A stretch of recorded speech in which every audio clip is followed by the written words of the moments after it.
You're listening to Head Voice, bringing you inside the minds of singers and sound creators who are redefining what it means to make music with the voice. I'm Evan. And I'm Kayla, and this week we've got something quite special for y'all. Last weekend we hosted a panel at Boston Sings called Bursting the Aca-Bubble, and we'd like to thank everyone who came out for this panel, as well as our four incredible panelists, Alyssa Spector from Listen Boston, indie singer-songwriter Sidney Gish, vocalist and entrepreneur Norwood, and rapper and storyteller Noel Pancho. During this panel, we talked about acapella as a whole, and then we dived into some specific acapella performances and what their takeaways were, followed by what trends are happening in the music industry at large, and then last, we talked about what advice these panelists have for anyone pursuing music. We had a really fun and engaging discussion on the music industry, in large part because all of our panelists are out there right now, doing it, grinding, and making things happen, and we hope that you'll be able to take their experiences and apply them to your group, your band, whatever you're working on right now. We just quickly wanted to shout out what they're working on before we get into the episode, and we'll link all of these things in the show notes. Noel Pancho's Stargazer EP came out in 2017, and if you like what you hear from him, check out his podcast called Spanglish Minded, where he co-hosts a show about life, music, food as a first-generation Latinx Bostonian. Alyssa Spector is always putting on shows in the Boston area, so check that out at listenboston.com. They're hosting a show April 27th at the Great Scott with Oompa, Kyle Bent, and Rex Mack, so go check that out. Sidney Gish's new album, No Dogs Allowed, the critically acclaimed album, is out on Bandcamp or wherever you stream things, and follow her on all her social medias. And Naya is actually music directing the Berkeley Musical Theater Club's production of Heathers, which is shows starting tomorrow and goes through the weekend, so make sure to check that out. And she's booking online with Real Entertainment Industries, in-studio sessions on vocal performance, arranging, composing, and many more, and you can message her at the Niagram to book her. That's a lot of things, and they're all doing great stuff, so I really hope you check them out. But without further ado, I hope you enjoyed this week's episode of Bursting the Aca-Bubble. Go!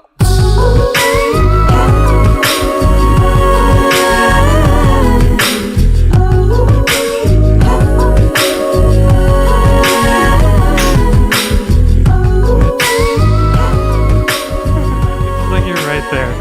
I'm usually alone when I do this. Hello, welcome. We are at the Bursting the Aca-Bubble panel, so hopefully that's what you're here for. Just so you know, we are Head Voice. I'm Evan.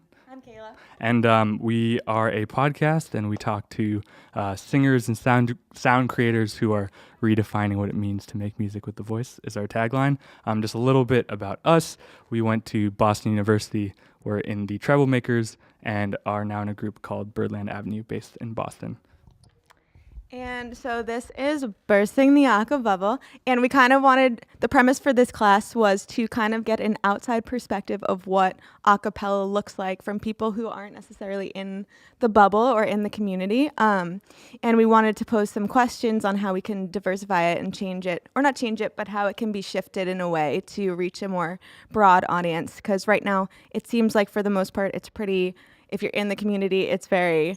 Everyone knows everything that's happening, and it's very central, and most concert attendees are people who already know what acapella is. So we're hoping that we can kind of learn from all of you and get some tricks and tidbits from y'all and your experiences to kind of expand our acapella genre in that style of music. So kind of wanted to start with acapella and some stereotypes that live around it, and then kind of zoom out and look at the music industry as a whole. And now we're going to introduce our panelists. I hope everything that I wrote is correct.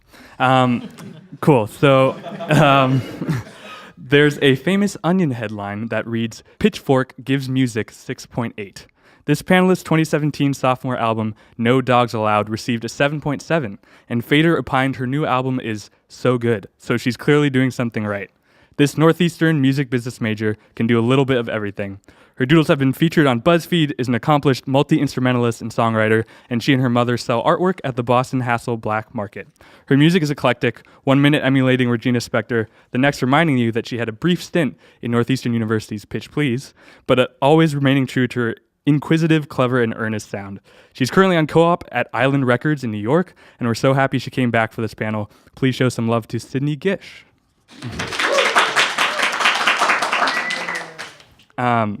If you haven't heard this panelist sing, I already have some homework for you. Hailing from the DC, Maryland, Virginia area, she took her first solo in church at age 4. She attended the prestigious Duke Ellington School for the Arts High School for vocal performance, where she performed with some underground artists, including Stevie Wonder, Smokey Robinson, Earth, Wind and Fire, Patti LaBelle, John Legend, and Sting. She's now in her last year at Berklee, where she's performed with many prestigious ensembles, and her song Black Girl Magic has racked up over 130,000 views on YouTube. She's recently sung background vocals for R&B artist YEBBA, and she's also founded her own company and agency for artists called Real Entertainment Industries. Please give it up for Naya Norwood.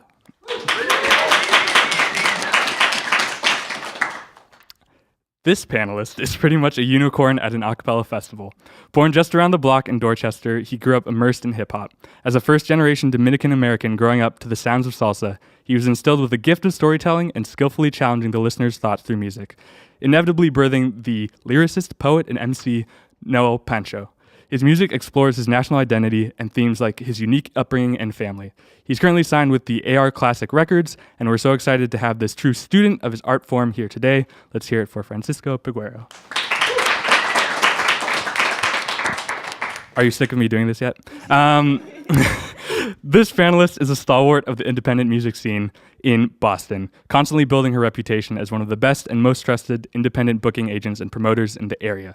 She handles booking for bands like Laroxy Pro and Radcliffe Hall, venues like the Middle East, O'Brien's Pub, and varying genres and styles from electronic to folk and everything in between.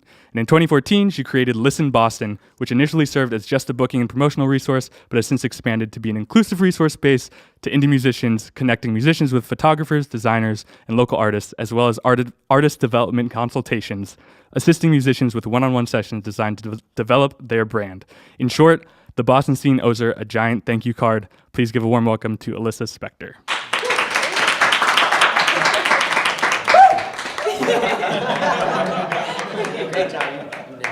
Evan, and this is Evan Lindsay, and he is an introductory human. Thank you all again for joining us on this panel. You are truly so accomplished and successful in all the things that you do, so we're very excited to have you here in the first place.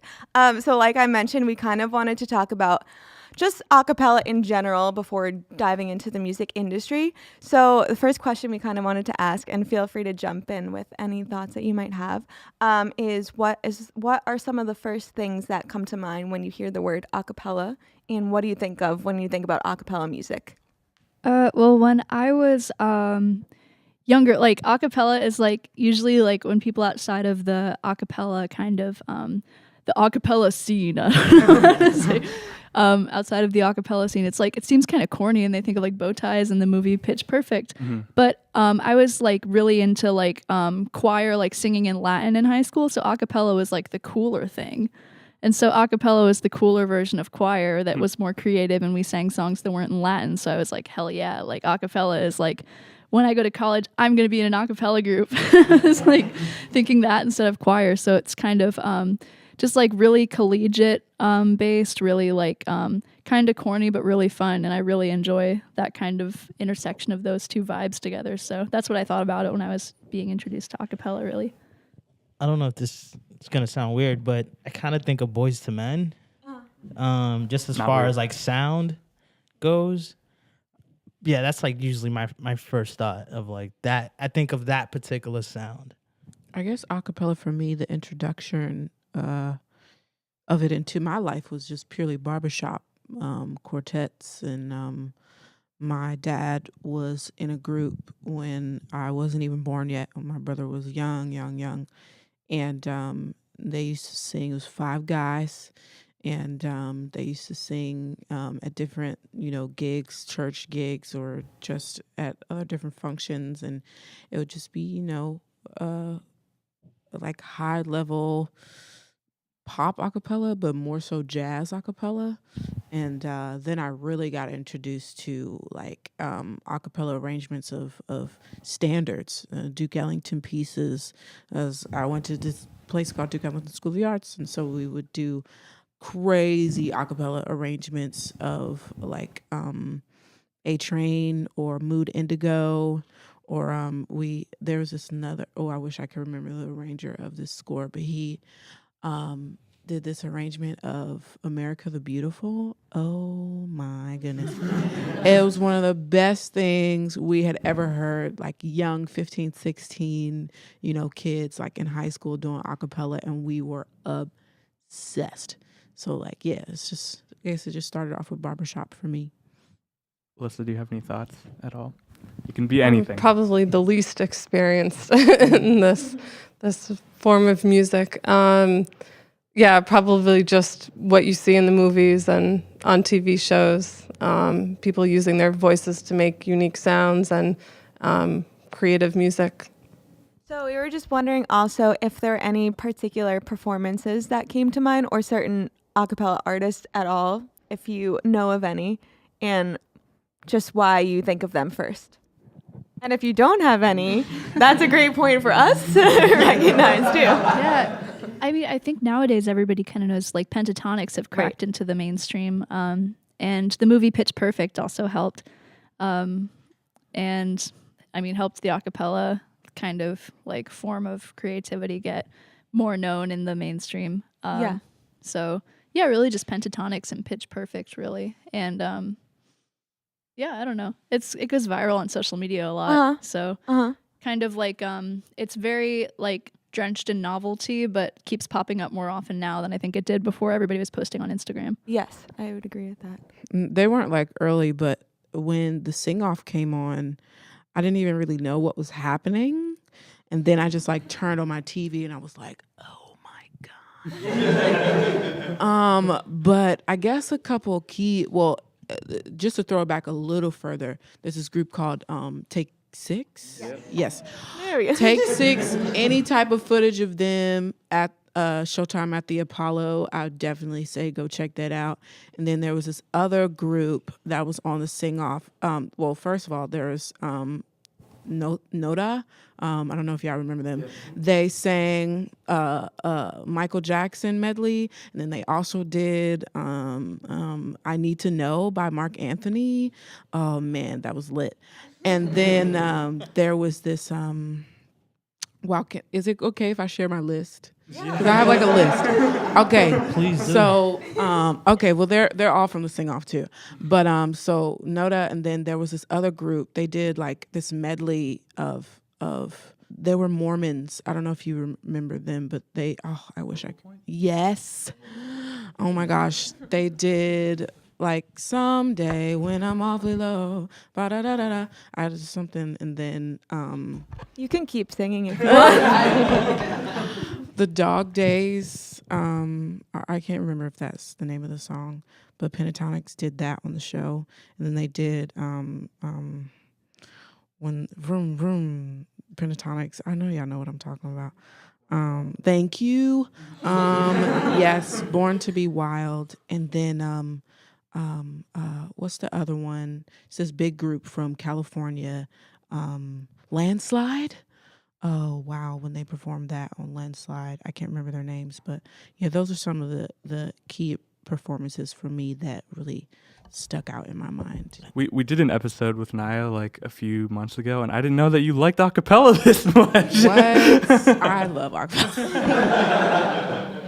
We can do a whole episode on that. So we sent you some videos in prep for this. So we sent you the Pentatonix Can't Sleep Love video. We sent you, what else did we send? We sent a college group. We sent you Faux singing Midnight that was actually at Boston Sings 2017. And we also sent the high school group Vocal Rush singing Bottom of the River at the Sing-Off in 2015, I think. So we were just curious if you had any specific reactions to those or just in general to any a cappella videos that you've seen or any a cappella songs that you've heard. And if there's any like positive or negative attributes you find yourself thinking about while you're watching them, or certain things that you're like, I don't really like that about this style of music, or that's not my favorite thing. But yeah, if anything comes to mind for those particular videos. I think just from watching those videos, I'm always impressed with the range of sound that a person can create. Mm-hmm. That's always something that catches me, especially when someone can like get that really deep bass sound. That always blows me away. And sometimes, Avi Kaplan, Pentatonix. Yeah.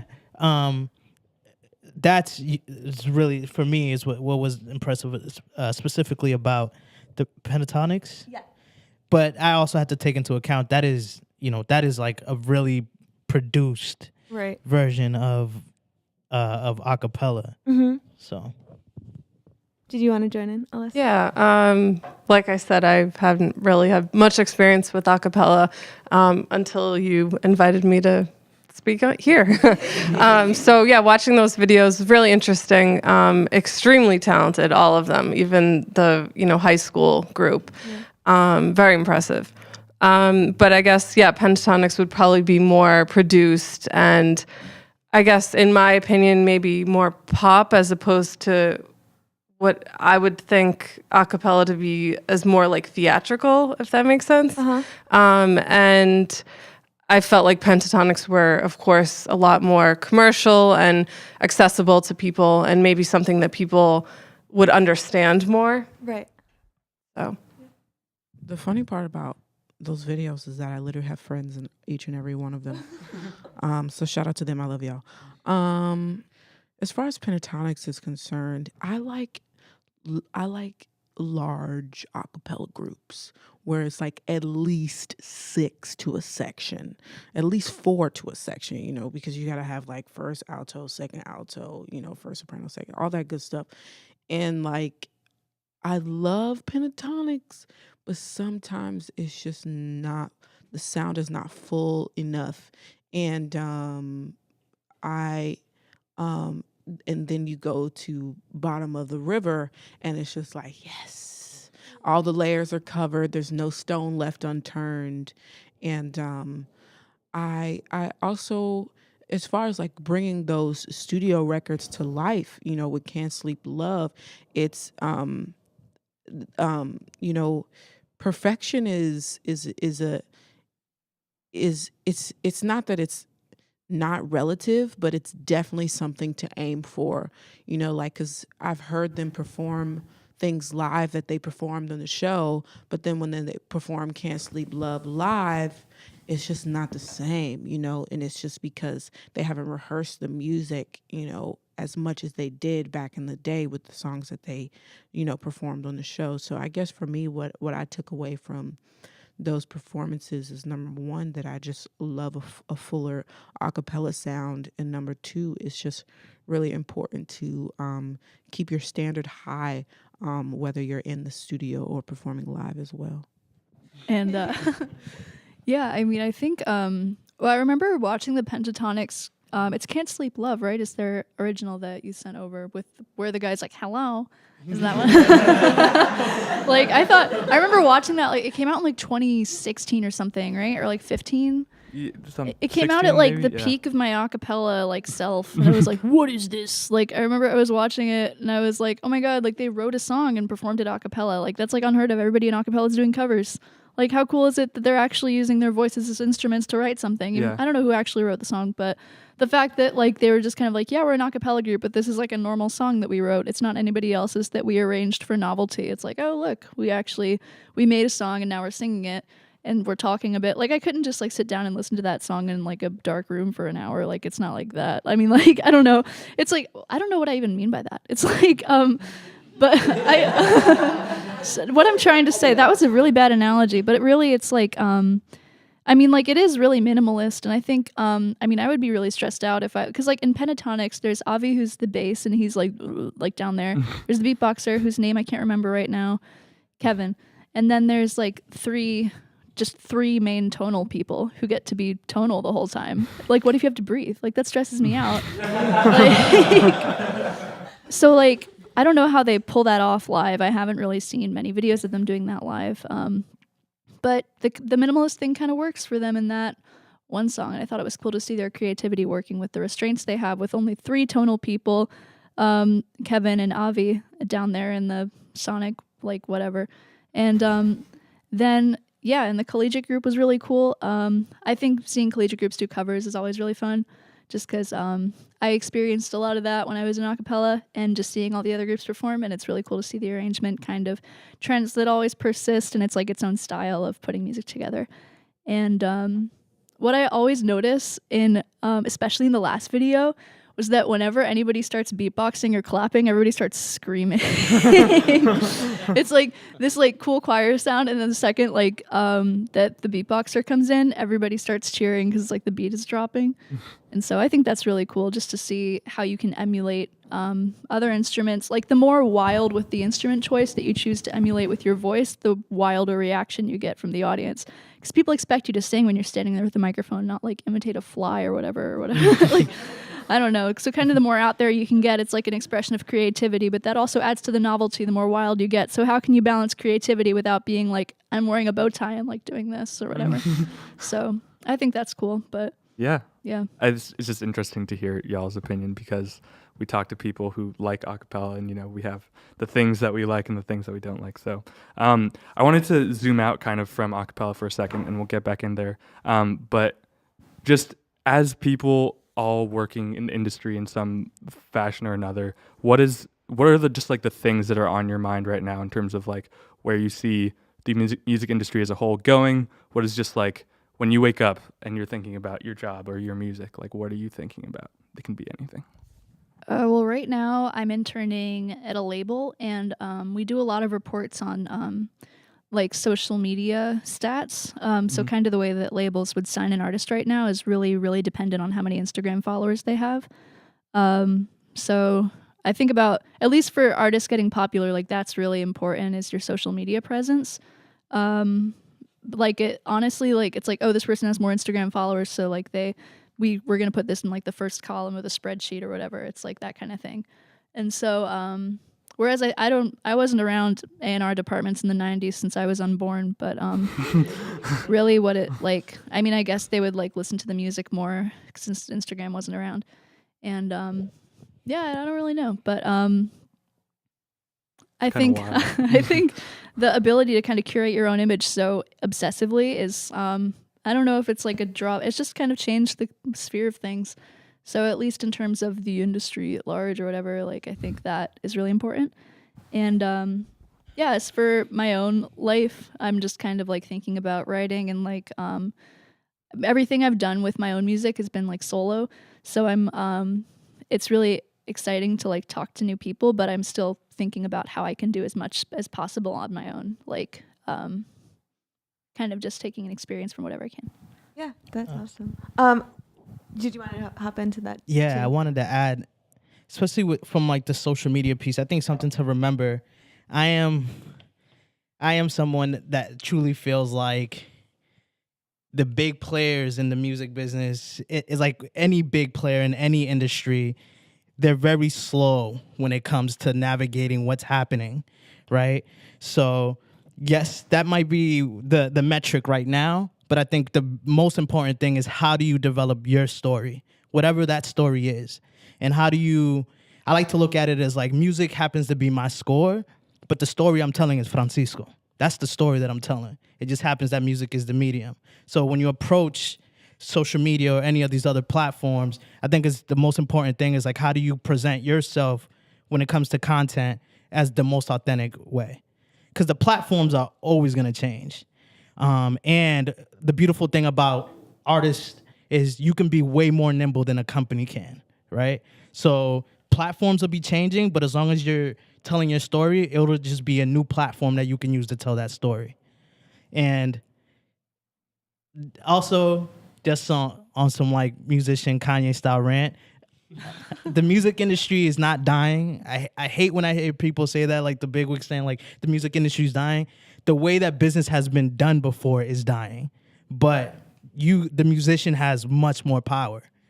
So just to go off the social media tip. Yeah, and I think that's a really good point. In any kind of medium, there's room for creativity, even if it seems like restrictive. Like there's so much room for like posting on social media is honestly like it's not just in the Instagram influencer way, but like there's just it's kind of just like the invention of like TV or whatever. Like people are going to sit in front of a screen for 30 minutes. What are you going to do with that? Mm-hmm. Versus like people are going to scroll through your feed for 5 minutes. What are you going to do with that? What are you going to post? And so it's kind of, I like that you brought up there's room for creativity in whatever medium you have.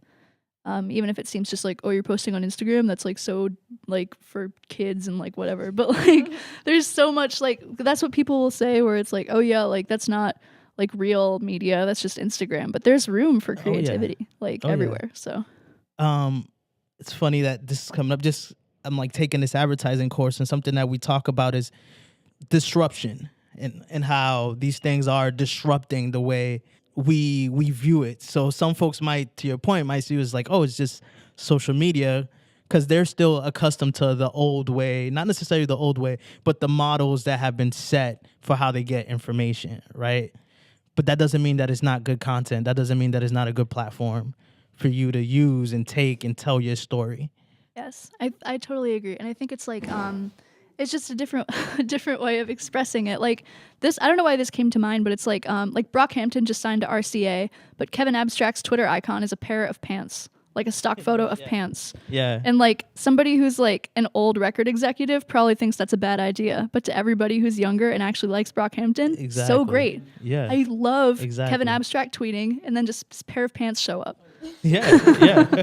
It's really great. So Yeah. like it's stuff that people like grew up around who will then be like, I mean, it's not like a marketing decision to be pants on Twitter, but like, I mean, it relates better to the youth than like, look at Kevin Abstract. Here he Yeah. is standing in front of a wall, like blah, blah, blah. Like, I think that it goes to that whole idea that organic content goes further than overproduced content. To your point, like it's a pair of pants, but that's representative of that artist. yeah, like I don't think a label exec, unless they were like seriously smart marketing execs or something, like I don't think that it was like, Kevin, you're going to make your profile picture like a stock photo of jeans. Like, no, it's just funny and he did it. And that Exactly. that translates that he has a sense of humor. So that kind of thing's good. I think that's a super interesting point, and like I wonder from your perspectives, like what are you viewing as the opportunities for musicians and artists in the industry right now? Obviously, new media, whatever, I hate that term, but like being one of those things. But like, what are the market inefficiencies, if you will, of the music industry? I go back to that point I made. I think inefficiencies for the market as a whole, it's inability to catch up to how the consumers are engaging with music. I think that's one thing, like as we see with like the streaming platform wars of everyone, all these different streaming platforms popping up. Obviously, the way that consumers want to engage with the music is streaming, but there hasn't been a perfect model quite yet. But it will come. So that's definitely something I see, and that goes back to, like I said, the bigger a company is, the less nimble it can be as far as where the platforms and how it plays. But the great thing from the especially the streaming age, is the artist has all the power, all the control, as long as you believe that and you work towards your content and your art in that way. I'd say one of the inefficiencies of the industry is their they understand the power, but they don't know how to use that to their benefit when trying to bring in new artists.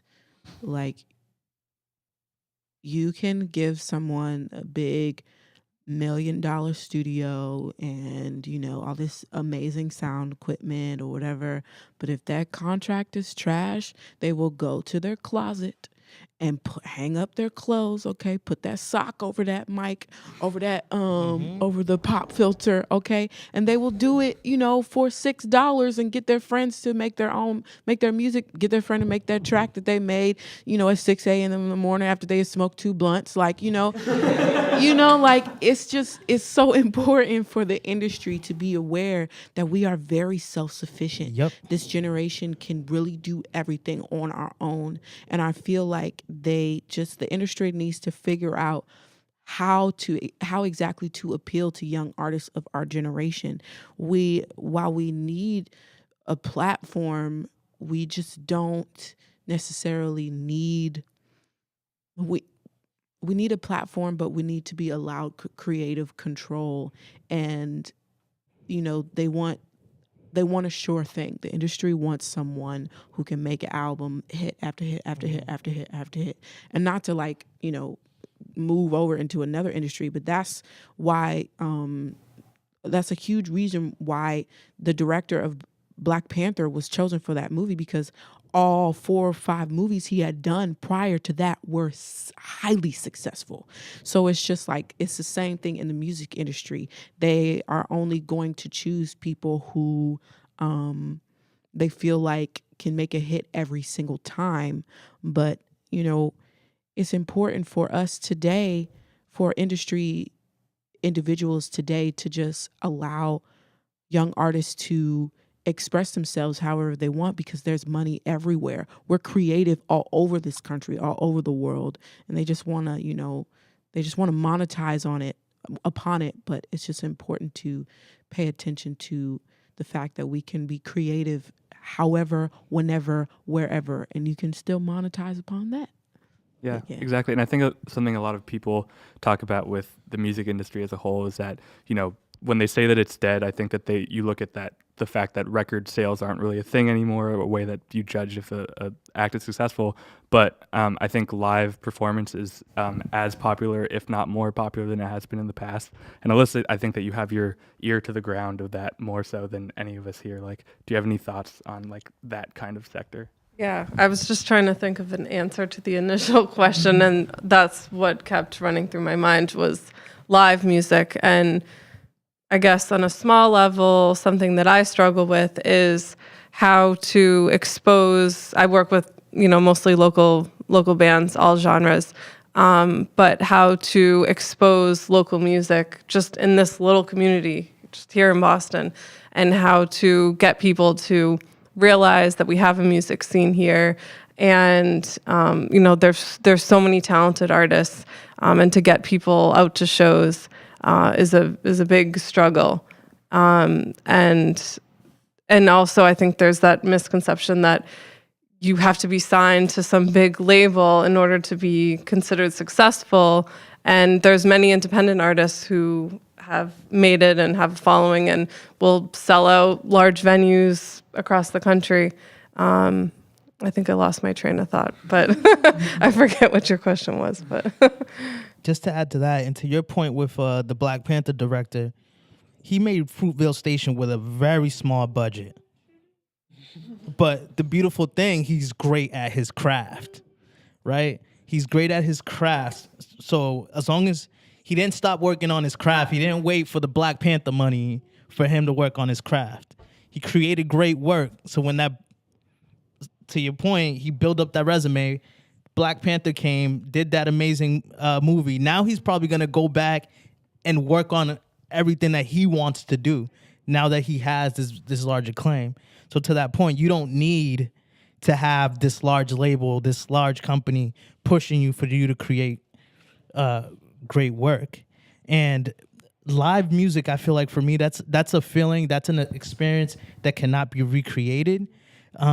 So I think the big thing is like, how do we find ways to remind people of that through the content that we create to promote these shows, to promote an artist? Because once you get them in the room, if the talent's good, it's going to blow their mind, you know? Because it's an energy and it's a feel that cannot be easily recreated. When you're saying that just from like an a cappella standpoint, you see, especially at the scholastic level, a lot of groups will they'll have a flyer and they'll have a cover photo, and all the people in the group change their flyer and their profile picture and their cover photo, and that's like their promotional strategy.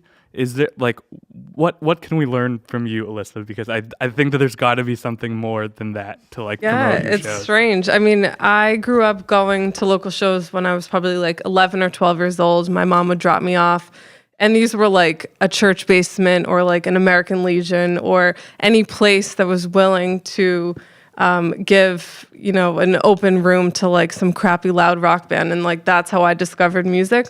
But I mean, I was going to shows probably before even MySpace existed. Think about that. And the way I found out about new shows was people had flyers outside the door of a show as it ended, and they were just handing out flyers. I'm like, okay, this looks cool. This is what I'm going to next. So there wasn't social media for that. So now everything has changed, and that's really what we depend on, especially from a smaller local level or even mid-sized bands. It's social media. So yeah, it's changing your profile picture and creating the digital content, whether it's flyers or videos and stuff like that to promote shows. Yeah, and that's kind of what I've had success with, and I think that's just how people find out about things now. They're on their phones and on their computers. I kind of wanted to talk about too, you were mentioning how it's sometimes about using, or you as well, we're talking about how there's so many different mediums now and it's ever changing and we have to kind of use these new mediums in new ways. And what kind of pup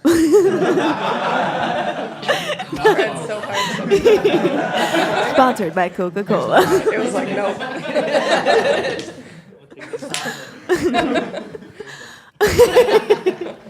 It has been completed. Yeah, I was just gonna ask, like, on that note, with all these different mediums, have you found in your own respective art forms and fields if there's a certain frequency of content that you need to be posting at, or a certain frequency that's too much, or like what's the right balance for this new medium that we're kind of living in?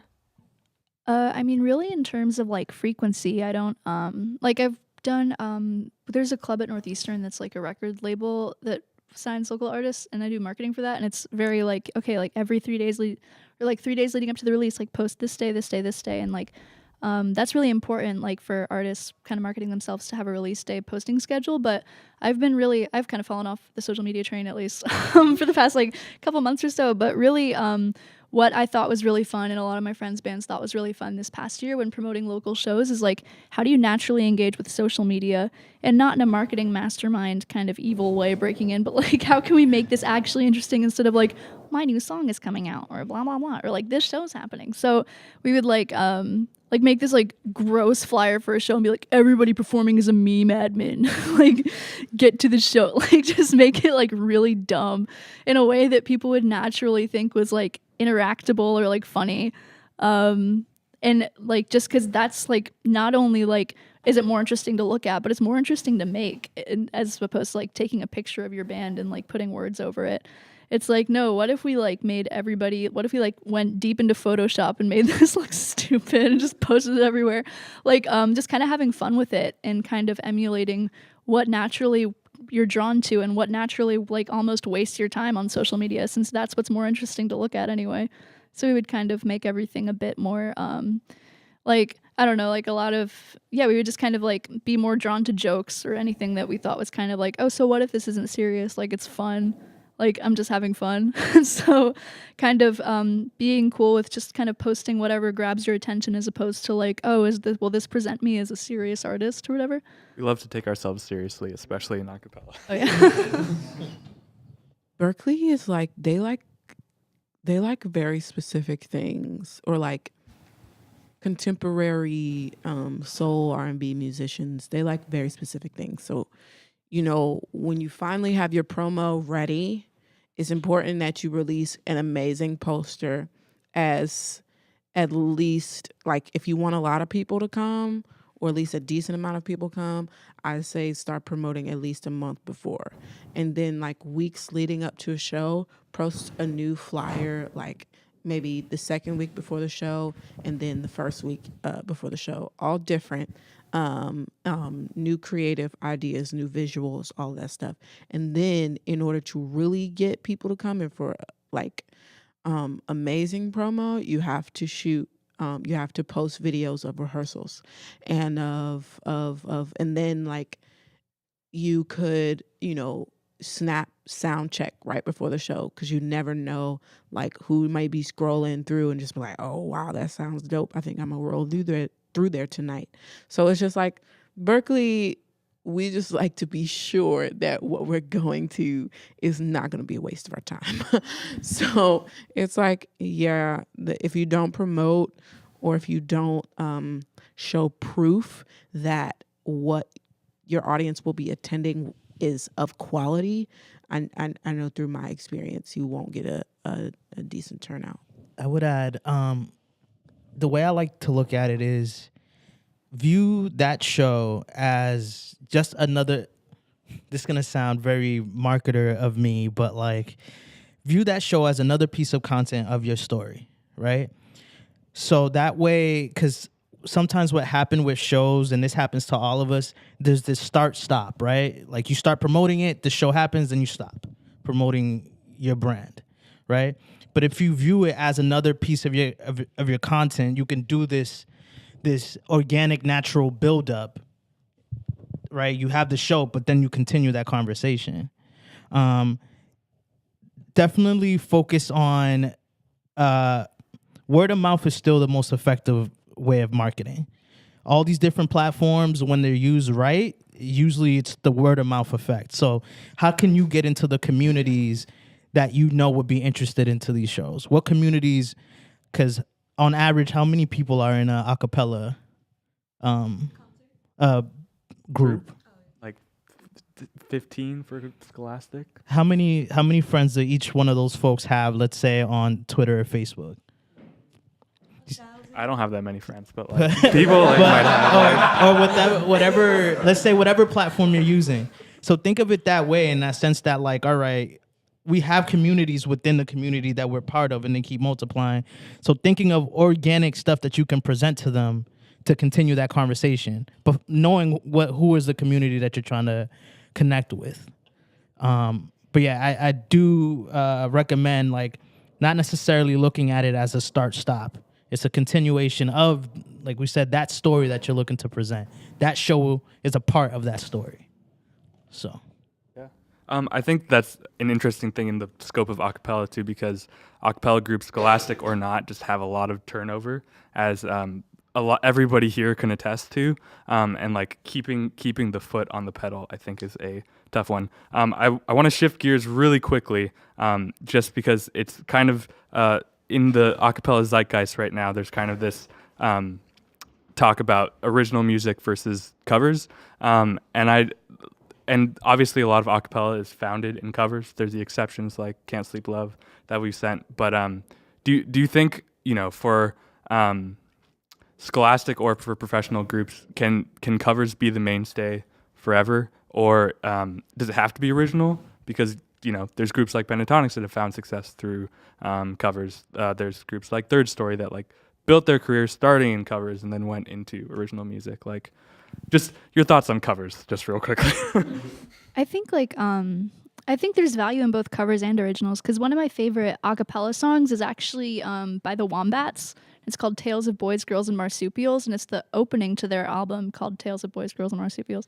And it's just like I forget what year it came out, but I listened to it a lot in high school, and I couldn't play any instruments well, so I was like, I can actually do this, and I would like open GarageBand and try and sing all their parts, because like it's just like three, and it's like kind of just, it fits with the rest of their album. It's an original song by them. It's like 50 seconds.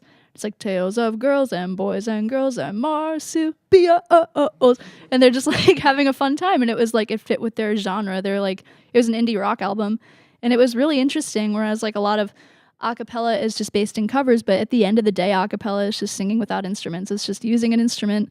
Like that's it. And like the acapella scene is more based in covers, because that's, I guess, just how it evolved over time. But at the end of the day, it's just singing without any instruments behind it, and that happens like all the time. You can do anything you want with that. And I think like in like originals and acapella are like the Vassar Devils have a bunch of really good originals. I remember like they have one called like I Will Wait that's like so good.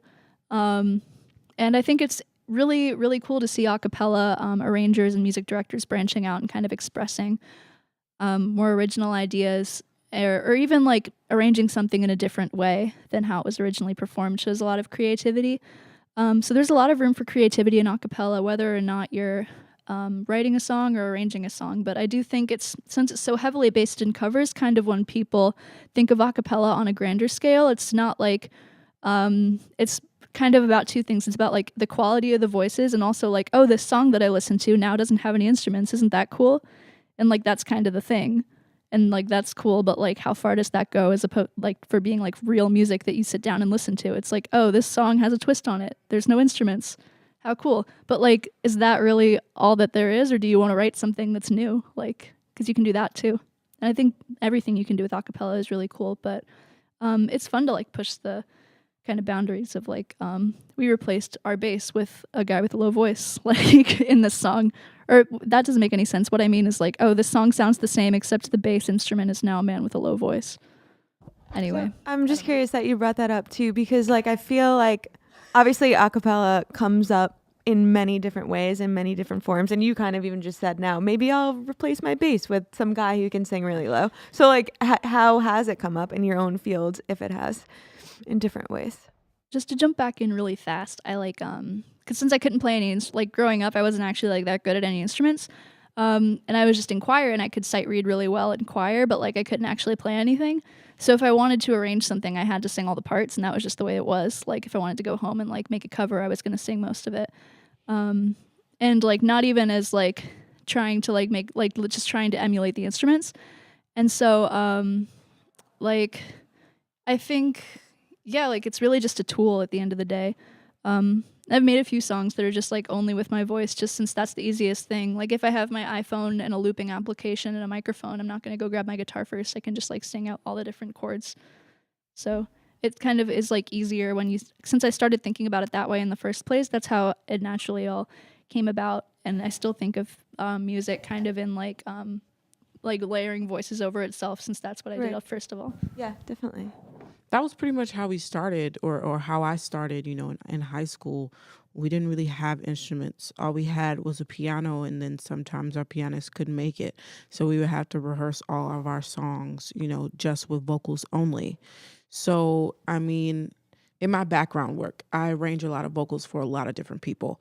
And it's just really important to have a lot of experience on what the capabilities are of the voices that you're working with and how they move and their range, as opposed to, working with instrumentalists. It's just important to be aware of that. And I find that my experience in a cappella has really, really helped me when I'm shaping background vocals for a label artist, or shaping background vocals for something that's choral, or it's just really important to just know the capabilities of a voice, because that's just where that's where most of my experience is. Yeah, definitely. Yeah.